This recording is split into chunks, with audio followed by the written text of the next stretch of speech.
Good morning, everyone.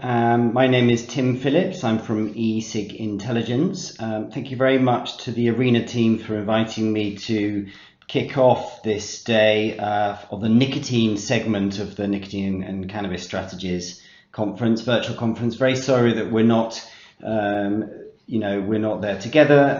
It's obviously sad, but hopefully this gets some way to filling the gap. Obviously I'm really glad to be coming back. I think we've been involved in this event now for many years, so it's good to be back with you. So one of the things just to point out on the first slide here is that you'll notice another logo. We've launched a secondary service called Tobacco Intelligence, and I'll come to some of the data from that, but we're focused on heated tobacco and nicotine pouches and other alternatives. So this is very much more widening our scope of analysis to include other products, not just vaping. Vaping, though, through eSig Intelligence is still very much our mainstay, if you like. What I'm going to talk about today, not very long, I've got 15-20 minutes to really try to summarize the huge changes that are going on in the market as a result of everything that's going on. Of course, we're going to be talking about COVID-19 and the impact that that's had on the market. And we'll talk a little bit about some of those things, but also, of course, the longer term impact of the EVALI crisis, the US Vape Crisis, the problems with the lung issues in the US, and what impact that's had on Europe. We'll talk a little bit about some other European developments that are happening this year. I'll, as I said, mention a bit about heated tobacco and nicotine pouch, and I think it's really important to start looking at those in the context of the wider nicotine market. And then we'll just end up with talking about some of the next steps in Europe. So COVID-19 impact, what hasn't it affected, I guess? But here are just a few of the things that we think are going on with the vape market, particularly at the moment. It's too early to really be able to say with any certainty what the long-term future impact is going to be. And I think it's really too early yet to understand. I mean, no one really understands what will really happen going into next year and beyond. But here are some things that are, that we've noted and we've been talking to with a lot of people in the industry. First of all, obviously retail changes. So consumers are buying in different places. Real obvious thing to say here, but online grew massively during lockdown. Of course it did.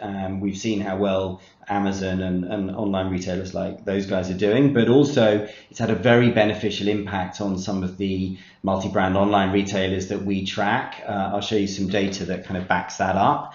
I think the big question is whether this is going to be a permanent consumer change and that consumers are really going to move into purchasing online because they get better prices and that works for them, or are they going to go back to the channels they were using before, namely the vape stores and convenience store channels.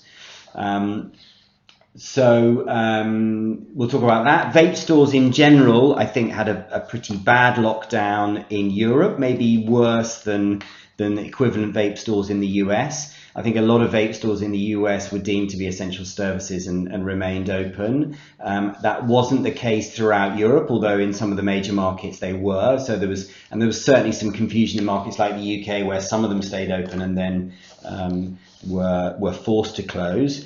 Unfortunately, I think a lot of vape stores also took the view that they didn't want to open and they didn't feel it was suitable and protected enough. So I think vape stores had a pretty bad time. On the other hand, convenience stores and particularly tobacconists have done really quite well through lockdown. Most of them stayed open throughout the European region. They continued to sell cigarettes, of course, and there's a big question about whether consumers who were dual using vape and combustible cigarettes have gone back towards cigarettes. I think there's some evidence to suggest that is happening. And certainly we think that dual usage will have gone down. The dual users are the ones that are more likely to have gone back to smoking.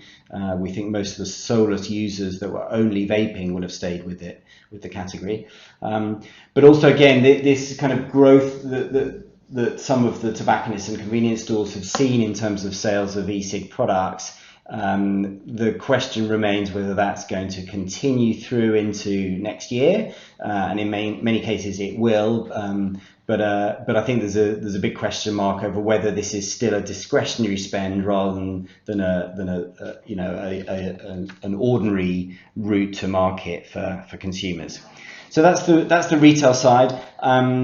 We've got some down trading, and we're likely to see further down trading. We've got a bit of evidence suggesting that there is some price decay, and also brands that are low cost brands tend to have done very well during certainly the lockdown in the first half of this year. So will that continue? And I think if we continue to see economic problems into next year, then that might well be the case. Having said that, though, trusted brands are also a big issue, and I think the consumer trust in the products that they're using is a major reason for choice of products. So that's going to have an increasing impact going forwards, and it's also going to have an impact as we bring in more regulations into the sector.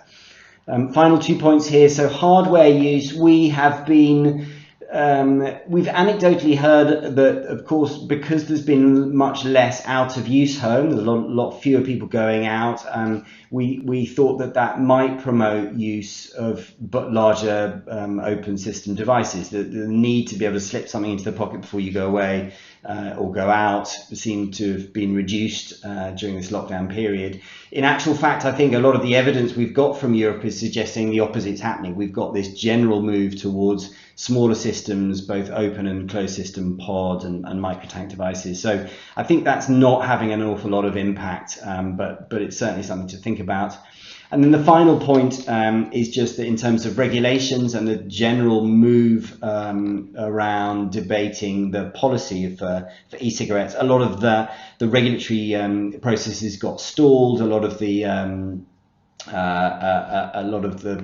government processes in order to bring in new laws got stalled. In many ways, that was a positive advantage for the sector because it slowed down the bringing in of further restrictions on the sector. Okay, so a few numbers just to look at. Here's a first slide on looking at this move to online, which I talked about. So there's very clearly here, if we look through the first 6 months of 2020, we can see that there's been a very clear move towards online, an increase in traffic. So we started this COVID tracker, and we've been tracking traffic on the leading online retailers throughout all the markets that we look at. And you can see in this slide that it's divided into the various different regions. But very clearly, Europe and the US, North America, are showing big increases in traffic as lockdown started to bite in March and April this year. What does look like happening, though, is that the big increases seem to have come back down. So the traffic that obviously allowed a lot greater sale through the online channel seems to have dwindled in subsequent months. So we're yet to see whether this is permanent or not. I think it probably will have a bit of an impact. Consumers that may not have been used to buying online were forced to do so during lockdown, and a proportion of those will continue to do so. But certainly in terms of traffic, we're seeing the numbers come back down. The next slide is talking a little bit about down trading. So in the UK particularly, we looked at ranking for some of the leading online retailers, and I think what's quite interesting is that the retailers that really benefited from the lockdown, and in this case we're looking at the differences between ranking and traffic in February compared to March, so just as the lockdown in the UK started to kick in. I think one brand that really is rather interesting here is 88 Vape. It's a low cost brand, and they really benefited from this lockdown. So I think that's starting to show some evidence that down trading may well be happening, may well have happened during lockdown, but it's probably likely to continue to happen going forwards, I think. Good. All right, we'll talk about EVALI now. In many ways, I think the US lung crisis had more of an impact on the vape sector in general than COVID-19 has or will have. It was really a fundamental watershed for a lot of the industry. It hit the US first, but it's had a knock-on impact around the world. This slide just talks a little bit about some of the regulatory aspects, and I guess, you know, we've talked in lots of detail about the immediate impact on the market for the US vape crisis, but I think what we're starting to see now is the much longer tail impact of EVALI on public policy, on the media debate, and ultimately on regulations coming through. So what we've seen in the US immediately, we saw restrictions that were brought in, not directly as a result of EVALI, but a lot of them were brought in, you know, very soon after, which it seemed to coincide with the media frenzy around vaping in the US. It's already the restrictions that were brought in during that period have had an impact on more than a quarter of the US population. So really quite a big impact. And I know, you know, from anecdotal stories and some of the data that we have, just what impact that had, particularly on vape stores and retailers. But more widely, and of course, because we're focused on Europe, we really ought to focus on Europe. But I mean, I think it's really interesting to look at the impact that EVALI has had around the world. We've had a direct impact on the US neighbours, Canada and Mexico. The public policy debate there has really changed quite dramatically. What we're seeing as well is a number of countries around the world are using what happened in the US as an excuse to do things that perhaps they were already wanting to do. And I think that's another sort of angle to this. So whilst it may not be directly attributable to the US vape crisis, a lot of restrictions that are being brought in now are using this as one of the reasons as to why restrictions are being brought in. So you can see that list there. This is again since sort of middle of last year, but we've had an online ban in China, we've had a total ban in India, we've had loads of restrictions being brought in some Asian markets, and then just those last two, Denmark and the Netherlands most recently. I mean, the Netherlands are now looking to bring in quite strict flavour restrictions, and they're looking at plain packaging. The period for consultation is very short. I think it ends the 18th of this month, and the laws are likely to come in early next year. So this is being rushed through pretty fast, and some of it definitely can be attributable to what's happened in the US and the rest of the world. Other things coming up, obviously European-wise, we've got the tax directive. It's looking very much towards the European Commission seems to be minded to bring in some kind of tax directive which applies to vaping. Clearly, they're going to be bringing it into some of the other alternative products like heated tobacco and so on. But we've also got various other key policy debates and decisions coming through. So we've got COP9. It's been delayed, but clearly that some of what happened in the US will be reflected in that WHO report that I've noted down there. And then of course we've got the TPD3 discussions, which will likely start next year, perhaps start of 2022. But you know, these are likely to be kicking off fairly soon. So I think the impact internationally has been huge. Just to I guess frame that as well, this slide is showing how different regulations are for the vaping category around the world. I won't go into the detail of it. This is our regulatory burden index, which we publish, but suffice to say that the darker colours are much higher or heavier restrictions, and you can see just how different some of these countries are, with quite a lot of certainly Southern Hemisphere countries applying quite strict restrictions on vaping, very different to some of the other markets, particularly in Europe and the US, of course. Well, right, the US arguably is pretty strict now as well, of course. But I suppose what I'm saying is that there are varying degrees of outlook for this category, and whilst rather interestingly, I'm recording this today, the day that the PMTA filing deadline comes in, so Thursday, the 9th of September, the day before this conference. But of course, that will provide some certainty going forward. It's very different to the situation in, let's say, India, where the product's completely banned. So I think we're going to get some perspective on some of these things. Difficult, though, I know the PMTA is going to be for many operators.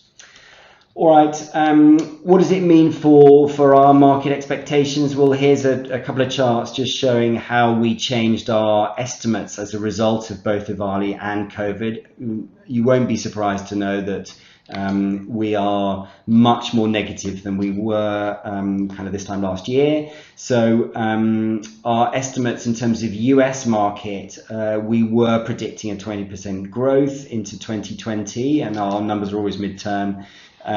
We're now predicting a 14% decline in the US market, and it's not just the US. We're seeing a lot of the impact of this also come through in other markets as well. So our global numbers are also going down. They were going up 14%, and they're now going down 8%. So rather a negative outlook, I'm afraid, on the growth of the sector going forwards. Okay, some other things to be thinking about. So in Europe, we put this slide together, which I think is of interest, just to talk a little bit about the changes in consumer behaviour. We're seeing a big increase. Now, this is actually not tracking consumer behaviour, this is tracking products that are offered. So we're actually trying to look at all the products that are being offered in the leading markets around the world. If we pull together all the European products, what you can see here, quarter by quarter, through this is our brand tracker, which is really looking at every single product that is out there on the leading online retailers around the world. Here in Europe, we're seeing that there's a huge growth in pods, and the pod sections are those sort of slightly dirty green and lighter green at the top of the chart. There is just clear indications that pods are really growing quite fast. They're a bit slower than they were to take off in the US, but they're here to stay. And as I say, one of the things that's rather interesting about pods in Europe is, despite the nicotine limits that we have, the nicotine concentration limits in Europe of 20 milligrams per milliliter, pods are still very much here to stay, and we're also seeing a big increase in nicotine salts as well. So these pod products are, they're growing in popularity. They're here despite what we might say is a driver in the opposite direction, that people are not going out and so don't need these particularly portable devices any longer. But consumers still want the small portability and the ease of use of a pod product. So I think that's a pretty interesting dynamic that's happening right now. I said I would talk about some other products, and I'm running out of time, so I'm going to go through these pretty quickly. But we, as I said, are now tracking in quite some detail some other nicotine products. Firstly, heated tobacco. Really, what's been happening in the heated tobacco segment, I guess, and this is not news to most people, but there was a time, maybe a couple of years ago, where heated tobacco was seen as very much an Asian phenomenon. It was something that was definitely happening quite strongly in markets like Japan and Korea, but didn't seem to be happening anywhere else. I think that's completely reversed now. We've seen heated tobacco roll out in a lot of countries around the world, and we're starting to see some really successful markets start to grow. So in Europe particularly, I would kind of pull out Italy, Greece, Romania, some of the Baltics, where the markets are not huge, but the incidence rate of heated tobacco use is really quite comparable to markets like Japan and Korea. So we're suddenly seeing markets take off. And as you can see from this map, the rollout process has been pretty consistent as well. So we're really starting to see heated tobacco products all around the world. Similarly, I think some other interesting issues are coming up. So we're starting to also see a lot of the manufacturers that were mainly Chinese, that were producing e-cig hardware, and now pretty much to a man are now producing heated tobacco hardware of some sort. All of this heated tobacco hardware is compatible with some of the leading products, namely, Heat and Glow and various others.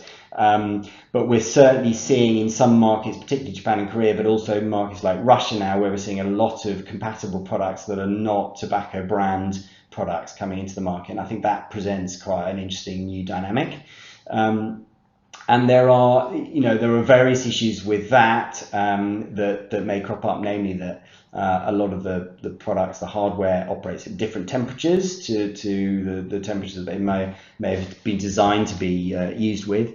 And then we're also seeing that knock-on impact on how they get treated from a regulatory perspective. So, I think this space is really starting to become quite interesting, and is certainly one to watch.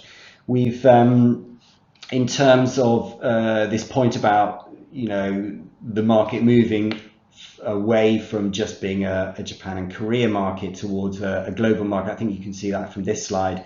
The bars are the percentage of the market, going up to 2020 and then beyond with our predicted market sizes. But you can see how much of the market we estimate to be outside of Japan and Korea, and also with these lines. So the Japan and Korea market is the blue line, which is relatively sort of steady and static now, whereas the growth in that red line, which is markets outside of those two countries, is where all the growth is right now. So that's really reflective of what's happening, and it's reflective of what's happening in Europe as well.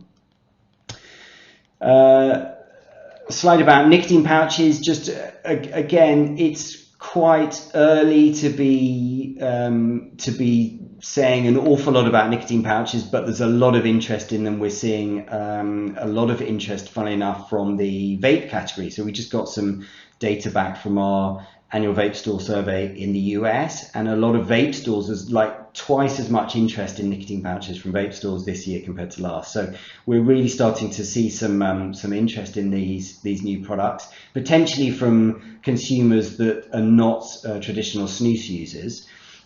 This slide, though, frankly, is just kind of showing the writing is on the wall as well in terms of traditional snus use. So this is in Sweden, the place that snus comes from, and one of the biggest markets in the world. And you can just see how the brown line right at the top there is snus use. Usage levels, so percentage usage levels amongst adult population in Sweden, that's coming down, and very clearly we can see the light grey line there. Nicotine pouch usage is on the increase. So I think that kind of pattern is going to be happening elsewhere. We're yet to see whether in the US, for example, chew tobacco consumers are likely to switch, but I would not be surprised. And as I said, we're also starting to see new customers come in. I'm totally out of time. I'm going to just put this last slide up. What are we expecting next? I think we talked about quite a lot of these things. COVID-19, unclear yet what the permanent impact is going to have, but it's not been good for vape stores, and we're likely to see online sort of strengthen. Distribution, again, is just reflective of that. So convenience stores and online are taking up the slack. Product, we talked about pods. That's going to be the story over the next year or so, and we'll see how that develops, but very important product developments. Menthol ban, I haven't mentioned this. The menthol ban that came into Europe in May has had some potential impact, and certainly a lot of vape companies have been jumping into it, and the heated tobacco menthol brands as well have been trying to offer consumers who were using menthol combustibles to use to switch. We'll see whether that's had much impact. Heated tobacco, we talked about. Brexit, I think, is just one of those things where we know it's happening. I don't think it's going to have huge immediate impact, but long term it has meant that the UK has lost really any strength in terms of policy debate in Europe, which is a great shame. I'm going to leave it there. That's a slide about tobacco intelligence you can read in your own time. And if there are any questions, I'm going to try and answer some now, I think, and otherwise please do come back to me, and I'd be happy to help. Thanks so much.